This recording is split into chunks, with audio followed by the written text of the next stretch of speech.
Good evening. I'd like to welcome everybody who's tuning in to the second lesson in our series on the Intertestamental Period. Tonight we're going to be looking at the Jews under Persian rule. If you're following this on our Facebook page, just let me tell you that my wife is sitting here in the room next to me, and if you have a question that you'd like to see addressed, you can write that question in the comment section underneath this live stream. She'll see that and pass that along to me, and we'll try to address that as we go through the study.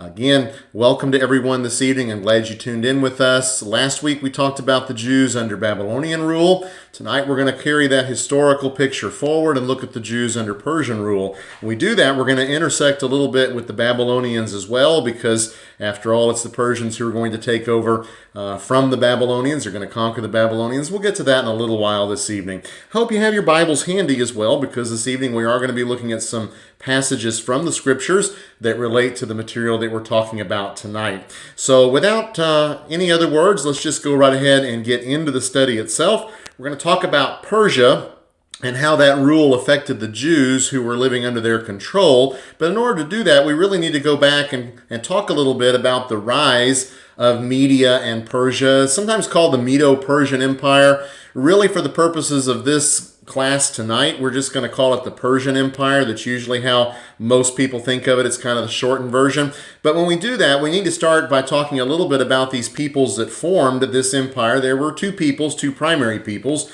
They were the Medes and the Persians. Now, the Medes and the Persians were Indo-European tribes that had origins likely in the area of southern Russia and Kazakhstan. So they migrated into the area at a later period, certainly early enough to be already in the area by the time they enter the Bible story. The Medes and the Persians actually spoke an Aryan language. It was not Semitic. That language was closely related to ancient Sanskrit and Armenian. And when you think about ancient Sanskrit, you should probably be thinking about northern India, because that's where we see that language. And so you have these people that are, these Medes and these Persians, that are actually related to people that we would more typically place in northern India or in India in the ancient world.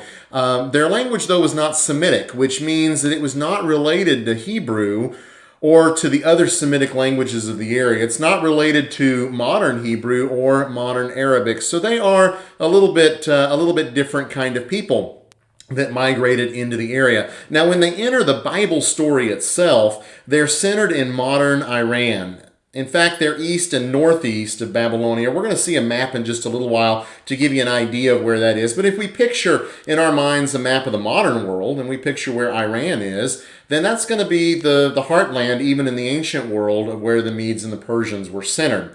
So looking at these people a little bit more, they did establish a strong empire. That empire would last from 550 to 331 BC, so over 200 years for their empire in the ancient Near East. And also talking about that empire, we should note that it was the largest empire up till that point in time in this part of the world. So the Persians come along, they establish this very, very strong empire. It's going to last over 200 years, and in fact, from the standpoint of how much territory it conquered, it was going to be the largest empire up until that point in time in the history of that part of the world. The Persian Empire figures prominently in the Bible record. In the book of Daniel, the book of Esther, the book of Ezra, and the book of Nehemiah are all set in part or entirely in the Persian period. And so we're going to look at a couple of these books this evening. We're going to save Esther and a discussion of Esther for our next class. That would be lesson 3. But let's go ahead and pull up that map that I promised you. This is a map of the Persian Empire at its greatest extent. And I just might point here, if you're following along with me there in that map, down here, this dark green section that says Persis. This was the heartland for the Persians. Media was a little bit north of that, but the Persians themselves were located in that area originally, in that area that was dark green. Of course, you might note that that's the area that borders on the Persian Gulf. It is a part of Iran today. Their empire, however, at its greatest extent, is going to stretch all the way from Egypt in the west to Thrace briefly in the northwest, all the way to areas that are today in India in the east. You might just notice on that map over here that is the Indus River, which usually marks the boundary between India and countries to its west. And Persia was able to extend its control on to the other side of the Indus River, and of course north also bordering the Caspian Sea and bordering the Aral Sea. So a very, very large empire, the largest empire in this part of the world up until this point in time. We talk about the Medes and Persians. They were two people that were ethnically and linguistically related, but they were two separate peoples, and they did have two separate kingdoms for a while. They're going to be united into this one empire. But I chose this particular photograph because it illustrates very, very nicely how these two nations work together. We have four individuals pictured on this relief. And this relief was located, by the way, in Persepolis. So you've got these four soldiers that are pictured here, and you note that we have this particular soldier over here. He has a very distinctive headdress. It's different than this headdress of this soldier here. Well, that's because some of these soldiers are Medes and some of them are Persians. So the one with the rounded hat type headdress or hat that he's wearing there marked him as being a Mede. The Persians wore a little bit different headdress. Let's pull up another couple of photos just to illustrate some things about these folks. This is a bust that demonstrates a little bit better what that headdress would look like on a Persian. A little bit 3D there instead of just the relief. And then on the right side we have a depiction from the ancient world depicting these Persian archers. And so you might notice that their hair had a distinctive style to it. Their beards had a distinctive style to it. This particular soldier is an archer, and of course he carries a spear as well. So the Persian Empire was composed of these two nations, these two ethnic groups that are then united into one kingdom. As we talk about the Persians, I do want to spend a little bit of time before we go farther talking about the history and talk a little bit about Persian religion, because it's interesting and it's something that intersects also with the biblical story. We look at Persian religion, we need to understand that early Persian religion had similar beliefs and practices to very early Hindu scriptures. And so if you take Hindu scriptures and you go way back in time to the very earliest of their scriptures, we see parallels between what those scriptures are talking about with what early Persian religion is talking about as well. Persian religion was polytheistic. They believed in multiple gods. They believed in multiple goddesses. They believed in demons as well. And so the Persians that we encounter in the Bible were people that believed in multiple gods. Now, there is an individual that we need to talk about in relation to that, and that's an individual whose name is Zarathustra, or we sometimes know him better as Zoroaster. This individual founded a religion that eventually became dominant in the region. Now, it's really hard to date Zoroaster. There isn't a firm date on when he lived, but his ideas would gradually spread, and eventually those ideas would become dominant in the region, and in fact it would become the state religion of the Persian Empire. But that would happen after the events that we're talking about this evening.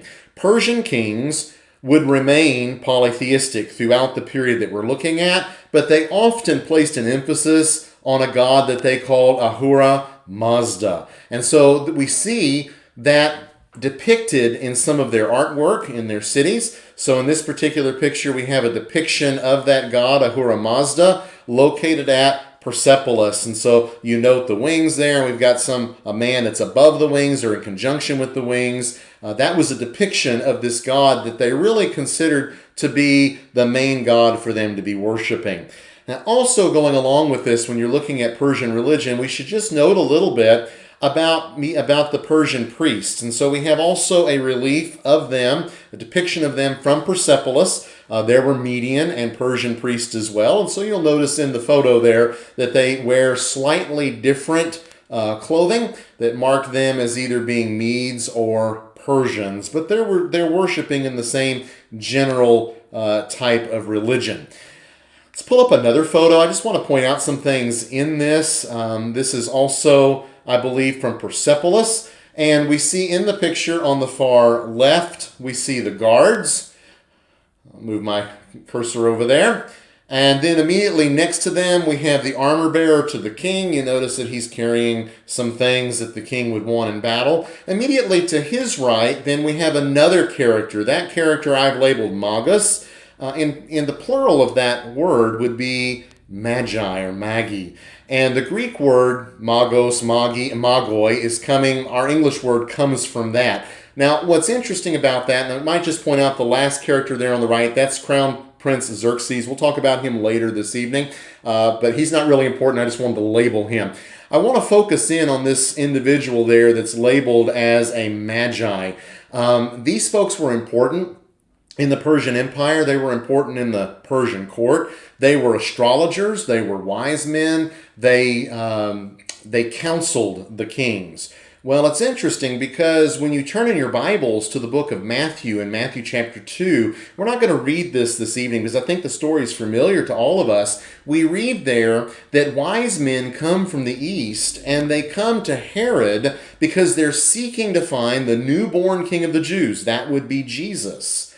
They're described as being wise men from the east. The Greek word there is this word magoi, magi. And so it was probably this class of people from the east that come seeking Christ. That's recorded, by the way, in Matthew chapter 2. You read about them throughout that first part of the chapter, but they're mentioned specifically in verse 1 and 7 and 16. This class of religious people that really fulfilled a role of advisor as well in ancient Persia. So let's go ahead and start talking about the kings of ancient Persia and how they intersect with the Bible story. And we're really going to have to begin with an individual who we know as Cyrus the Great. Now, Cyrus was an interesting character, very important for the history of the Persian Empire, but he had an interesting pedigree as well because his father was Cambyses I of Persia. His mother, however, was named Mandane, and her father was named Astyages of Media. Now, Cambyses was a king. Astyages was a king as well. And so when they marry together, Cyrus is going to be coming from both of those households. Well, Cyrus did something that would seem pretty incredible to most of us today, and that is that he rebelled against his grandfather. He rebelled against Astyages. And they're actually, it's not the rebellious teenager phase. He has raised an army and they are fighting against each other. The final battle between the forces of these two men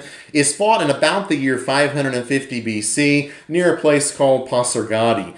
And Cyrus wins the battle. His troops win the battle. So what do you do with your grandfather after you've defeated him in battle? Well, Herodotus, who was a Greek historian, tells us that as for Astyages, Cyrus did him no further harm and kept him in his own house till Astyages died. Now, I've got to tell you, I'm not exactly sure how the household looked, but I would imagine it was a fairly interesting set of circumstances when Cyrus had defeated his own grandfather, but grandfather, you're going to come live in my house. But as I indicated, Cyrus is pretty important for the history of the Persian Empire. He's going to expand the borders greatly. He conquers the kingdom of Lydia in Asia Minor. This is significant because it's going to lay the seeds of conflict between Persia and Greece. Now, we're going to talk about that in a later class. We're actually going to talk about it next week on Thursday night. And it's going to intersect very importantly with the story of Esther. And so we're going to be looking more in depth at that next week. He conquers Lydia and Asia Minor. He gets into conflict that's going to lay the seeds of conflict with Greece.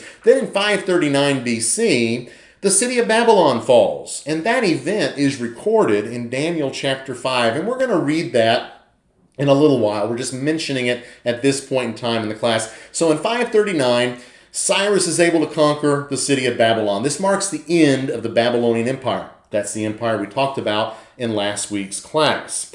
Let's pull up that map again because I just want us to note how really important Cyrus was to the history of the Persian Empire. And so if you're looking here at this map, I'm sure that in your live stream it's really, really hard to see and read the legend up there. So I'm gonna kind of read it for you. Of course, we remember that Persia is centered in this dark green area. Cyrus is then able to expand his territory, and all of this area that's in purple, he gains all of that territory by 550 BC.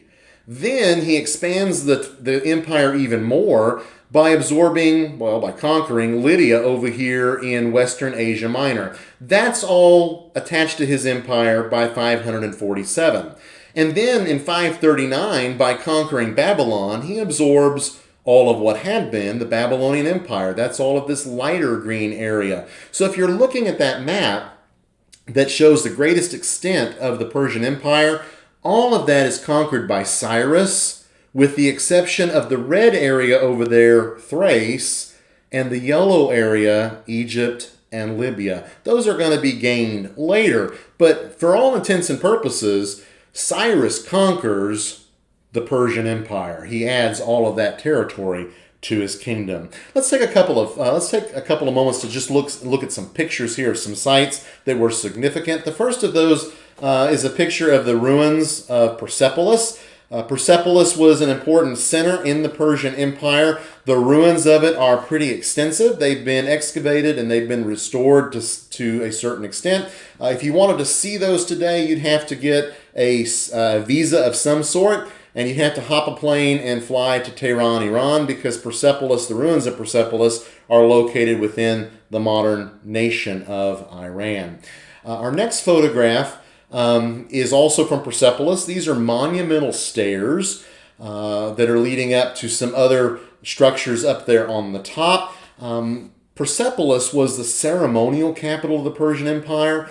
In ancient Persian, it was the city of the Persians. Our English name actually derives from the Greek form of that. But I like this picture because you get a feel for how monumental this was. You see the people in the foreground, and you see the stairs in the background. You see the people on the stairs. This was incredible architecture.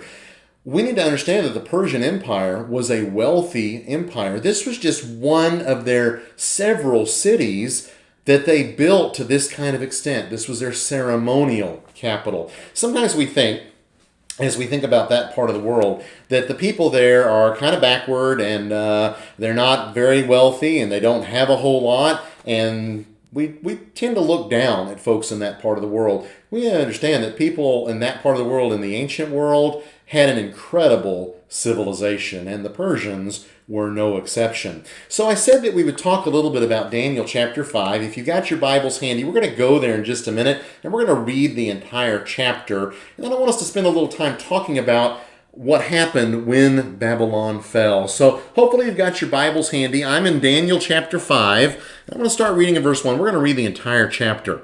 King Belshazzar made a great feast for 1,000 of his lords and drank wine in front of the 1,000. Now we may remember from last week that Belshazzar was the crown prince, if you will, or the second in command of Babylon when Babylon fell. So it's that Belshazzar. Verse 2, Belshazzar, when he had tasted the wine, commanded that the vessels of gold and of silver that Nebuchadnezzar his father had taken out of the temple in Jerusalem be brought, that the king and his lords, his wives and his concubines might drink from them. And they brought in the golden vessels that had been taken out of the temple, the house of God in Jerusalem. And the king and his lords, his wives and his concubines drank from them. They drank wine and praised the gods of gold and silver, bronze, iron, wood, and stone. Immediately the fingers of a human hand appeared and wrote on the plaster of the wall of the king's palace, opposite the lampstand. And the king saw the hand as it wrote. Then the king's color changed, and his thoughts alarmed him. His limbs gave way, and his knees knocked together. The king called loudly to bring in the enchanters, the Chaldeans, and the astrologers. The king declared to the wise men of Babylon, whoever reads this writing and shows me its interpretation shall be clothed with purple and have a chain of gold around his neck, and shall be the third ruler in the kingdom. Then all the king's wise men came in, but they could not read the writing or make known to the king the interpretation. Then King Belshazzar was greatly alarmed, and his color changed, and his lords were perplexed. The queen, because of the words of the king and his lords, came into the banqueting hall, and the queen declared, O king, live forever. Let not your thoughts alarm you, or your color change. There is a man in your kingdom, in whom is the spirit of the holy gods. In the days of your father, light and understanding and wisdom, like the wisdom of the gods, were found in him. And King Nebuchadnezzar, your father the king, made him chief of the magicians, enchanters, Chaldeans, and astrologers, because an excellent spirit, knowledge, and understanding to interpret dreams, explain riddles, and solve problems were found in this Daniel, whom the king named Belteshazzar. Now let Daniel be called, and he will show the interpretation. Then Daniel was brought in before the king. The king answered and said to Daniel, You are that Daniel, one of the exiles of Judah, whom the king my father brought from Judah? I have heard of you that the spirit of the gods is in you, and that light and understanding and excellent wisdom are found in you. Now the wise men, the enchanters, have been brought in before me to read this writing and make known to me its interpretation, but they could not show the interpretation of the matter. But I have heard that you can give interpretations and solve problems. Now if you can read the writing and make known to me its interpretation, you shall be clothed with purple and have a chain of gold around your neck, and shall be the third ruler in the kingdom. Then Daniel answered and said before the king, Let your gifts be for yourself, and give your rewards to another. Nevertheless, I will read the writing to the king, and make known to him the interpretation. O king, the Most High God gave Nebuchadnezzar your father kingship, and greatness, and glory, and majesty. And because of the greatness that he gave him, all peoples, nations, and language trembled and feared before him. Whom he would he killed, whom he would he kept alive, whom he would he raised up, and whom he would he humbled. But when his heart was lifted up and his spirit was hardened so that he dealt proudly, he was brought down from his kingly throne, and his glory was taken from him. He was driven from among the children of mankind, and his mind was made like that of a beast, and his dwelling was with the wild donkeys. He was fed grass like an ox, and his body was wet with the dew of heaven, till he knew that the Most High God rules the kingdom of mankind and sets over it whom he will. And you, his son Belshazzar, have not humbled your heart, though you knew all of this. You have lifted up yourself against the Lord of heaven, and the vessels of his house have been brought in before you, and you and your lords, your wives, and your concubines have drunk wine from them. And you have praised the gods of silver and gold, of bronze, iron, wood, and stone, which do not see or hear or know. But the God in whose hand is your breath, and whose are all your ways, you have not honored. Then from his presence the hand was sent, and this writing was inscribed. And this is the writing that was inscribed, Mene, Mene, Tekel, and Parsin. This is the interpretation of the matter. Mene, God has numbered the days of your kingdom and brought it to an end. Tekel, you have been weighed in the balances and found wanting. Peres, your kingdom is divided and given to the Medes and Persians. Then Belshazzar gave the command, and Daniel was clothed with purple. A chain of gold was put around his neck, and a proclamation was made about him that he should be the third ruler in the kingdom. That very night, Belshazzar the Chaldean king was killed, and Darius the Mede received the kingdom, being about 62 years old. So in Daniel chapter 5, we read about what's going on inside the city of Babylon, specifically in the palace, where Belshazzar is having this incredible feast for all of his lords and his wives and his concubines, and they're drinking from the vessels that have been brought from the temple, and they're the temple in Jerusalem, and they're praising all of these pagan gods. And then the handwriting is on the wall. So we see in Daniel 5 what's going on inside the palace. We know historically from records outside of the Bible what happened outside of the palace. I'm going to pull up the diagram that we used last week of the city of Babylon, and I will just note here that through the middle of the city we have the river here. This is the Euphrates River. It flows right through the city of Babylon. And you may remember also from last week's study that we talked about, let me pull those up, there we go, that we talked about the walls that would line the bank and how incredible the walls were. The walls of Babylon were such impressive walls that the thought of an army taking them was really difficult to conceive. It would involve a long siege and a great battle. Well, the Persians came up with a different plan. Rather than worrying about trying to conquer the city, what they did was they diverted the Euphrates River. So the army north of the city of Babylon dammed up the river, diverted the river so that the flow would be weakened going through the city of Babylon. They were then able to gain access to the city through gates that normally wouldn't have been heavily guarded because they were along the river, and the Babylonians didn't expect that anybody was going to really be able to get in that way. Herodotus, who is a Greek historian, talks about this as well. And this is what he writes. He said, when the Persians, who were posted by the city, saw the river Euphrates drop to about the level of mid-thigh for a man, they entered Babylon according to Cyrus's plan. Now, if the Babylonians had been able to surmise what Cyrus was doing, they could have allowed the Persians to enter the city by the riverbed and then destroyed them utterly. For they could have locked all the little gates leading to the river, and by climbing on the ramparts extending along the riverbanks, would have caught the Persians there as if they had been so many fish in a barrel. But as it was, the Persian maneuver took them by surprise.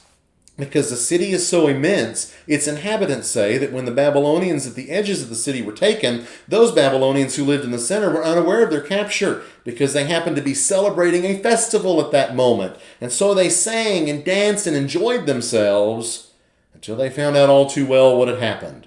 This is how Babylon fell to the Persians. Daniel tells us about what's going on inside the palace.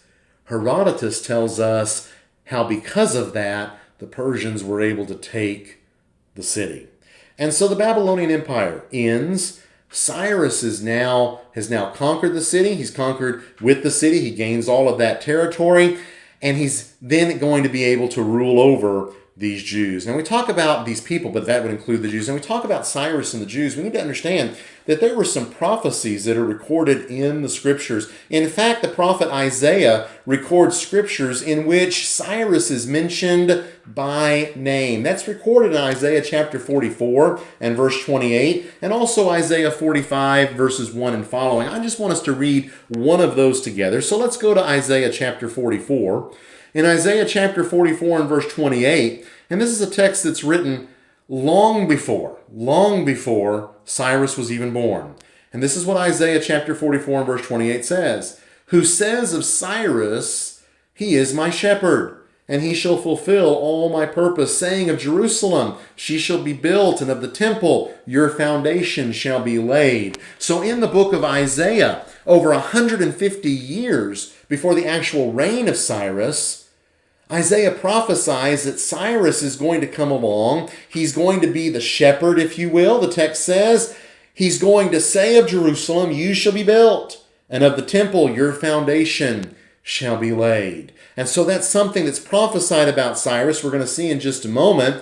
Then, in fact, that's what he's going to do. But before we say that, let's just get the end of his life in the picture here. Cyrus ends up dying in battle near the Aral Sea in July of 530 BC. But of course, before he dies, he issues a decree concerning the Jews. This is recorded in Ezra chapter 1. So we're going to look over at that text, Ezra chapter 1, and we're going to read verses 1 through 4.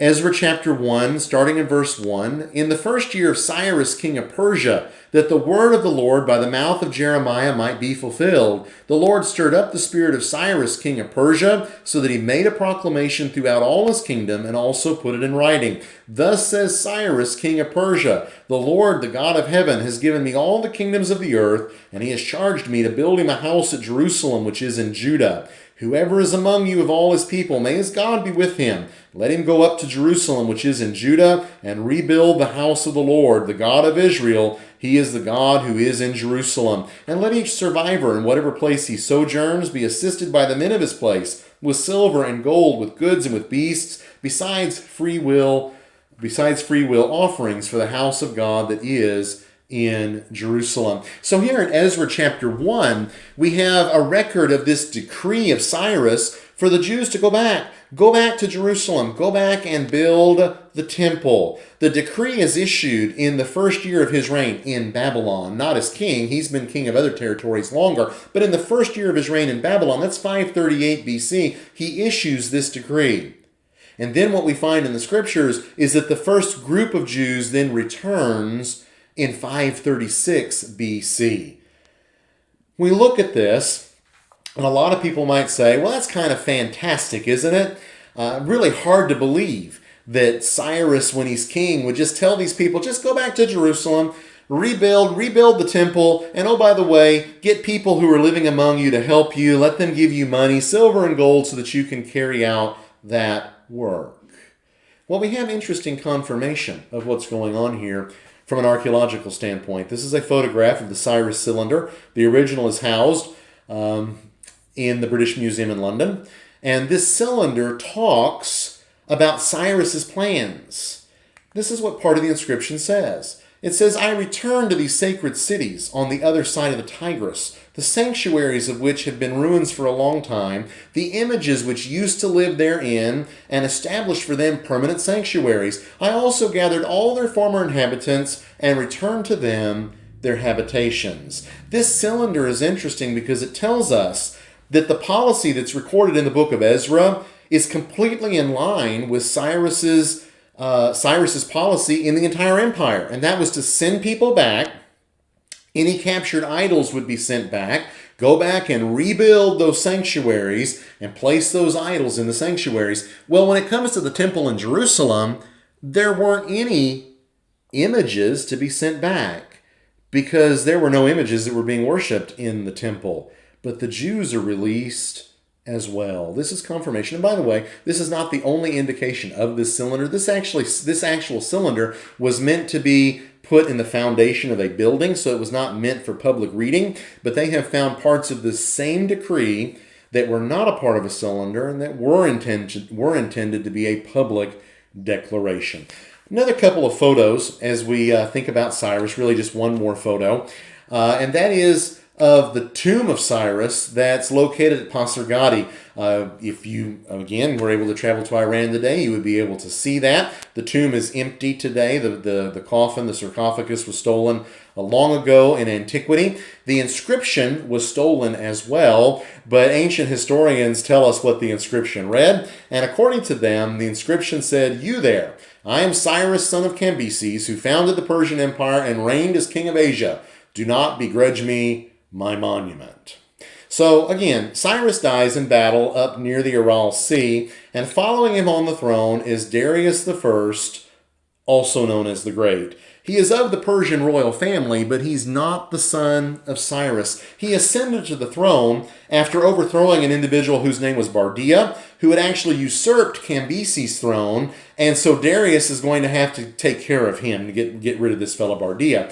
Darius the First reigns then from 522 to 486. That's a fairly long reign, and at the end of that reign, he's going to end up dying of natural causes. That's also fairly unusual because kings that could die of natural causes probably took that as a blessing because a lot of them died in palace plots and in battles and things like that. But Darius the First actually dies of natural causes. Now, for our purposes, it's important to note here that Darius the First was the king during the Ionian Revolt. Now, we're going to talk more about the Ionian Revolt next week when we talk about Persia and Greece, but it took place during his reign. So again, another couple of photos. This is of the palace of Darius located at Persepolis. You might notice at the bottom of that picture some more of those Persian soldiers that are being depicted there.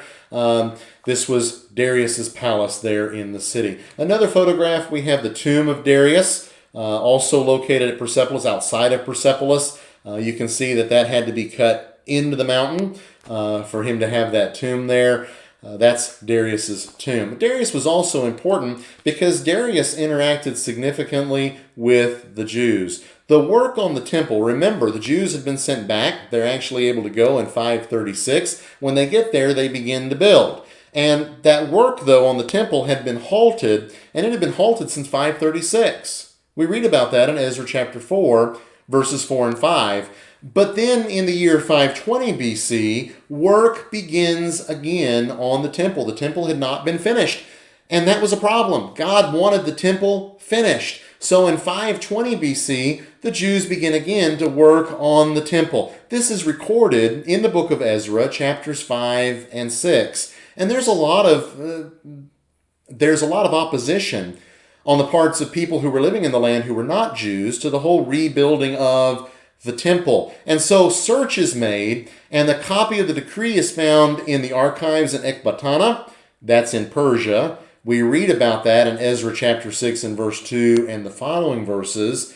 And so the result of that being in Ezra 6 and verse 11, the work was not to be hindered. So even though some folks were opposed to building the temple, the Persian authorities made it clear that that temple was to be rebuilt. And in fact, the temple was finished in 516 BC. So Darius is significant for his interaction with the Jews.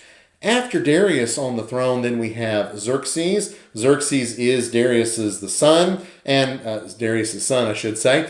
And Xerxes reigns from 485 to 465 BC. Xerxes is mentioned in Ezra chapter 4 and verse 6, but really we read all about Xerxes in the book of Esther. In the book of Esther, he's recorded, his name that's recorded is Ahasuerus.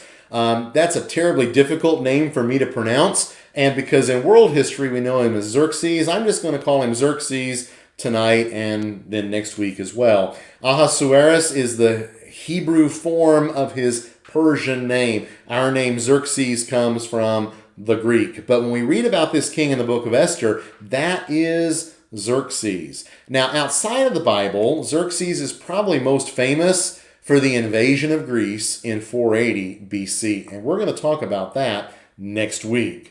Xerxes ends his reign by being killed in a palace plot in 465 BC. So remember I said it was a blessing for Darius to die of natural causes. Xerxes didn't have that. Xerxes is assassinated. All of the book of Esther occurs in the city of Susa, not Persepolis, not Pasargadae, but in Susa. And Susa has been excavated as well. And here are the excavations, or part of the excavations, of the royal palace at Susa. And what's interesting about this is that so many of the places that we read about in the book of Esther have actually been uncovered. So, for example, we know where the women's quarters were in Susa. We know where the king's quarters were in Susa. We know where the inner courtyard was. We know where the middle courtyard was. We know where the outer courtyard was. And we also know where the audience hall was located in Susa. And so the excavations at Susa really help us to visualize the story of Esther. Let's zoom in a little bit on those excavations. And so we see here, and we're probably going to go back to this again next week as well, but we see here in the excavations as a part of the king's quarters, we have the throne room. Now the throne room located in the king's quarters was a private throne area. We also see the inner courtyard. The royal gardens were located in this area. We read about them as well. Then there is the audience hall, or the Apadana. That was a public place. There was a throne there as well. It was the public throne. But Xerxes maintained a private throne in the throne room, and access to that throne was pretty limited, and that figures into the story of Esther as well. Again, Xerxes dies in a palace plot in 465. The next king that we're going to talk about briefly is Artaxerxes I. He is the son of Xerxes by Amestris. Amestris is Vashti of the book of Esther. So although Artaxerxes is not mentioned in the book of Esther, his mother is. Artaxerxes I reigns from 464 to 424 BC. It's during his reign that Ezra returns to Judah in about the year 458 BC. That's recorded in Ezra chapter 7, verses 7 and 8. We also read about Artaxerxes in conjunction with another biblical character, and that's Nehemiah. Nehemiah was Artaxerxes' cupbearer. Let's just read some passages here in the book of Nehemiah. Nehemiah chapter 1, the words of Nehemiah, the son of Hakaliah. Now it happened in the month of Chislev in the 20th year, as I was in Susa the citadel. Okay, so Nehemiah is in Susa. We drop down to the bottom of the chapter, the very last part of verse 11.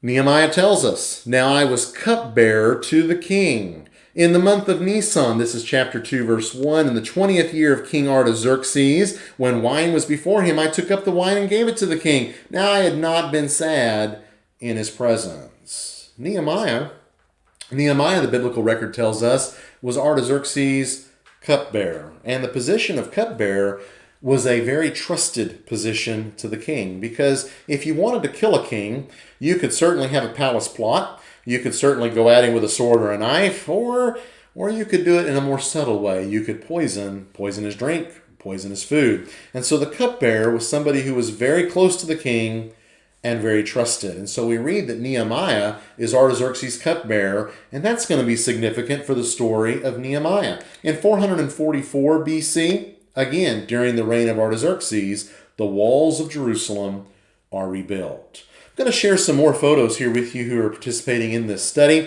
These are drinking cups. They're technically called rhytons, but they're drinking cups. They're cups. And you might notice that they are, for the most part, made out of gold. There is one there in the upper left corner that's made out of silver, but it is depicting a ram. Then we have in the lower left corner a horse. In the middle we have a winged lion. In the upper right corner we have yet another ram. And then in the lower right corner we have a bull. All of those, with the exception of the one that's in silver, are all in gold. And I might just point out that as you look at that, beyond the fact that it's made out of gold, which means it's really, really valuable, you can notice the artwork, the artisanship of these artifacts. Again, these folks had a well-developed culture. Xenophon tells us a little bit about the importance of the cupbearer at the Persian court.